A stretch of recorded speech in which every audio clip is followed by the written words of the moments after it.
Le Seigneur soit avec vous.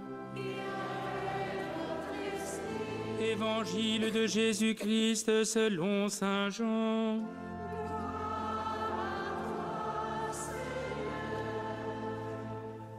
En ce temps-là, les yeux levés au ciel, Jésus priait ainsi. Père saint, je ne prie pas seulement pour ceux qui sont là, mais encore pour ceux qui, grâce à leur parole, croiront en moi. Que tous soient un, comme toi, Père, tu es en moi, et moi en toi, qu'ils soient un en nous, eux aussi, pour que le monde croie que tu m'as envoyé. Et moi, je leur ai donné la gloire que tu m'as donnée, pour qu'ils soient comme nous sommes un, moi en eux, et toi en moi, qu'ils deviennent ainsi parfaitement un, afin que le monde sache que tu m'as envoyé et que tu les as aimés comme tu m'as aimé. Père, ceux que tu m'as donnés, je veux que là où je suis, ils soient eux aussi avec moi et qu'ils contemplent ma gloire, celle que tu m'as donnée, parce que tu m'as aimé avant la fondation du monde. Père juste, le monde ne t'a pas connu, mais moi, je t'ai connu, et ceux-ci ont reconnu que tu m'as envoyé. Je leur ai fait connaître ton nom, et je le ferai connaître pour que l'amour dont tu m'as aimé soit en eux, et que moi aussi, je sois en eux. Acclamons la parole de Dieu.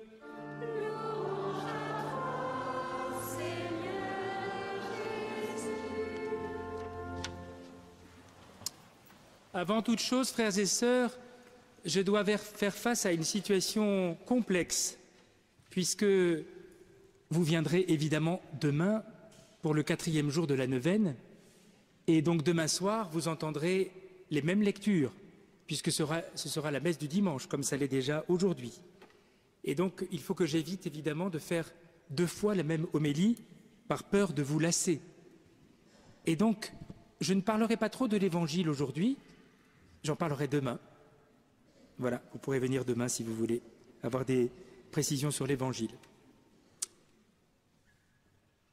Nous avons fêté jeudi l'Ascension du Seigneur et nous avons conscience que ce mystère n'est pas toujours facile à déchiffrer, surtout que pour parler d'une réalité qui nous dépasse complètement, nous utilisons des images humaines, assis à la droite du Père.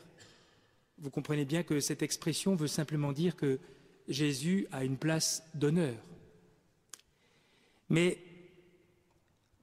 cette réalité, elle est donnée à contempler à Étienne, au moment où il va être lapidé, au moment où il va passer de la vision de la gloire de Dieu à la contemplation de cette gloire, lorsque, une fois mort, il montera lui aussi vers le ciel.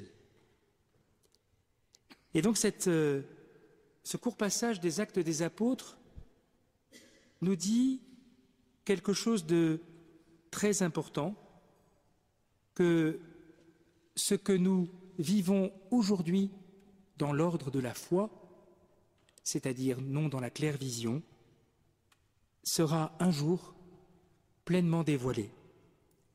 Et finalement, les premiers disciples, Étienne est un des premiers diacres, les premiers disciples de Jésus ont été capables de rendre compte de cette réalité qui est celle du ciel.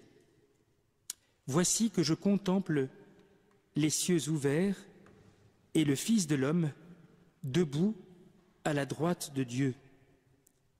Pourquoi est-ce que ceux qui sont autour d'Étienne réagissent avec une telle violence? Ce que dit Étienne, c'est le fruit d'une vision. Il contemple la gloire de Dieu et il fait part de cette contemplation. Et ceux qui sont autour de lui n'arrivent pas à écouter ce qu'il dit. Parce que ce qu'il dit, c'est que Jésus, qui a été mis à mort, est bien ressuscité et qu'il est effectivement monté à la droite de Dieu. Autrement dit, tout ce qui a été enseigné sur Jésus est vrai.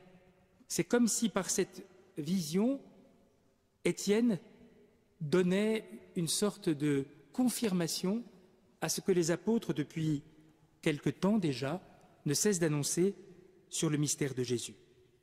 Et cela est inaudible pour ceux qui n'acceptent pas que Jésus soit le Messie annoncé. Ils poussent des grands cris, ils se bouchent les oreilles, mais plus grave encore, ils l'entraînent hors de la ville et le lapident et le mettent à mort. Cela pourrait me paraître simplement un fait divers plutôt triste de voir que Étienne est ainsi traité alors qu'il n'a rien fait de mal. Mais peut-être faut-il aller plus loin, puisque les paroles que prononce Étienne sont précieuses. Étienne, pendant que l'on lapidait, priait ainsi: « Seigneur Jésus, reçois mon esprit. » Étienne fait cette prière qui correspond à la vision qu'il vient d'avoir. Il sait que Jésus est monté auprès du Père. Il se confie à Jésus. « Seigneur Jésus, reçois mon esprit. » De la même manière, si j'ose dire, que Jésus, sur la croix, a confié son esprit au Père. « Père, entre tes mains, je remets mon esprit. » Pourquoi est-ce que Étienne se confie à Jésus?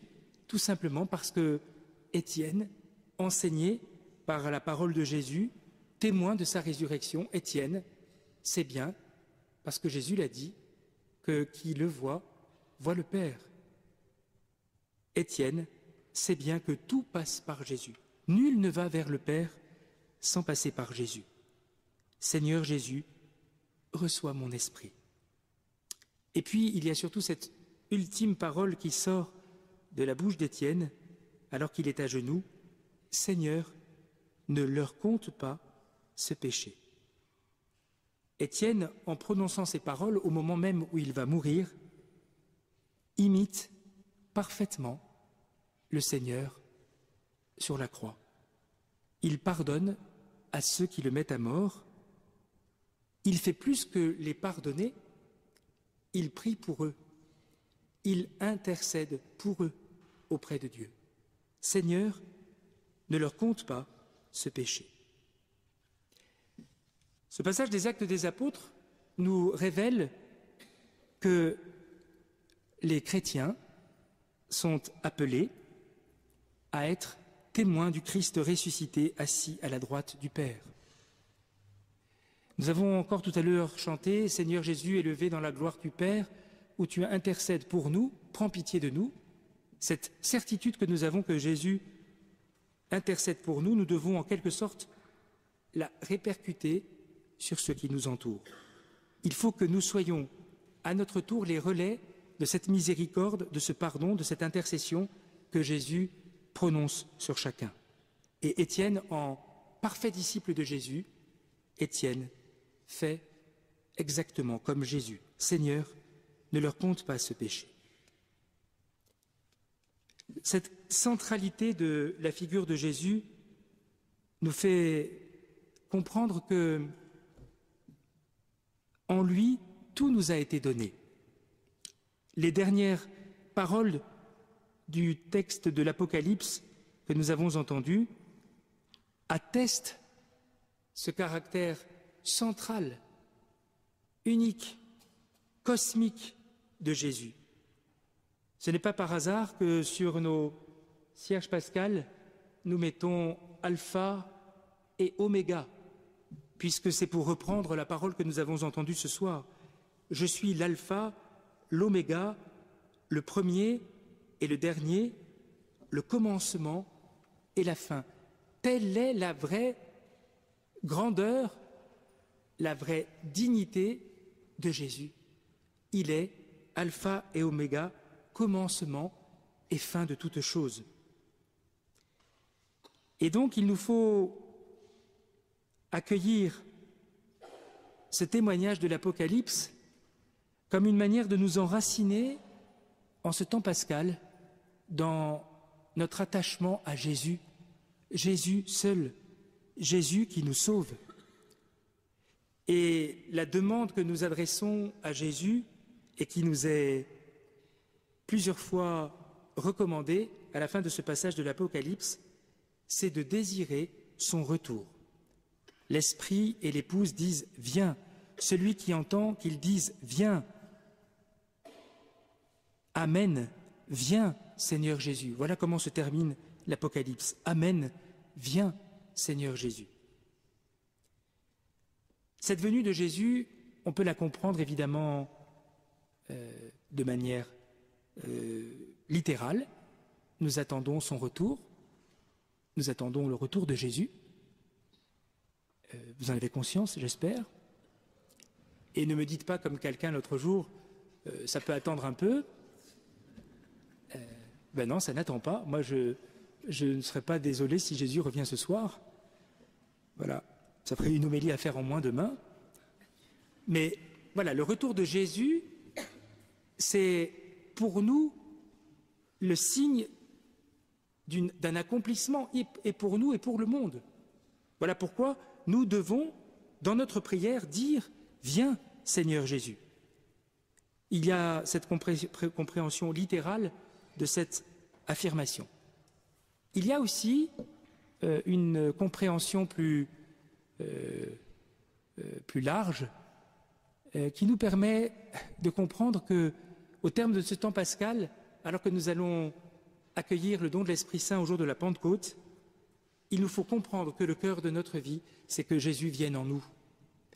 Et que nous ne sommes pas simplement là pour être témoins de valeurs qui sont probablement très belles, de manières d'être qui sont pleines de sens, mais nous sommes là surtout pour manifester le mystère de Jésus.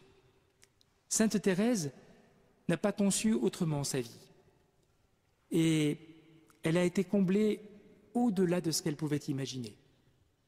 Elle qui voulait annoncer Jésus jusqu'aux extrémités de la terre, avoir pu l'annoncer depuis le commencement du monde jusqu'à la fin des temps, Thérèse qui avait ce profond désir de la venue de Jésus dans les âmes, Thérèse a été exaucée au-delà de ce qu'elle pouvait imaginer. Et il faut donc que nous relayions en quelque sorte ce désir profond de Thérèse. Il faut que nous ayons davantage conscience que nous avons à annoncer Jésus. Alors bien sûr, cette annonce n'est pas facile. Cette annonce peut se présenter parfois même de manière périlleuse. Nous l'avons vu pour Étienne. Et pourtant, là où nous pourrions voir un échec à travers la mort d'Étienne, lapidé, nous découvrons, comme le dit la formule célèbre, une semence de chrétiens. Le sang des martyrs est une semence de chrétiens. Les témoins avaient déposé leurs vêtements, les vêtements d'Étienne, au pied d'un jeune homme appelé Saul.